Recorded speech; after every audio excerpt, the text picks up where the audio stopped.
"Here," cried Alice, quite forgetting in the flurry of the moment how large she had grown in the last few minutes, and she jumped up in such a hurry that she tipped over the jury box with the edge of her skirt, upsetting all the jurymen onto the heads of the crowd below, and there they lay sprawling about, reminding her very much of a globe of goldfish she had accidentally upset the week before.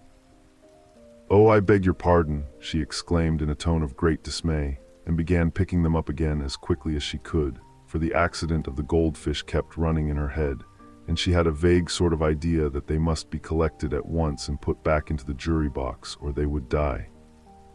"The trial cannot proceed," said the king in a very grave voice, "until all the jurymen are back in their proper places. All," he repeated with great emphasis, looking hard at Alice as he said so.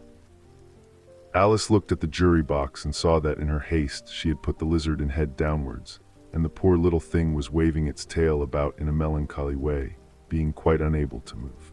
She soon got it out again and put it right. "Not that it signifies much," she said to herself. "I should think it would be quite as much use in the trial one way up as the other."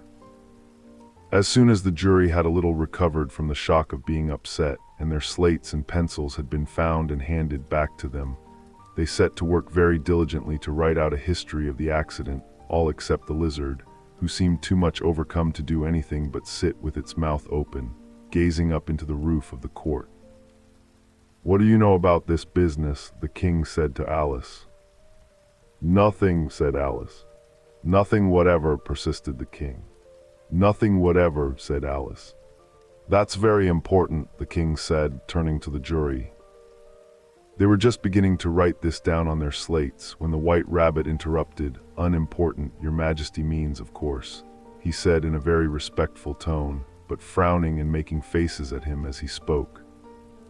"Unimportant, of course I meant," the king hastily said, and went on to himself in an undertone, "Important, tune important, important," as if he were trying which word sounded best.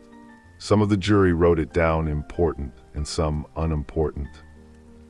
Alice could see this as she was near enough to look over their slates, but it doesn't matter a bit, she thought to herself. At this moment the king, who had been for some time busily writing in his notebook, cackled out silence, and read out from his book, Rule 42. "All persons more than a mile high to leave the court." Everybody looked at Alice. "I'm not a mile high," said Alice. "You are," said the king. "Nearly 2 miles high," added the queen. "Well, I shan't go at any rate," said Alice. "Besides, that's not a regular rule, you invented it just now."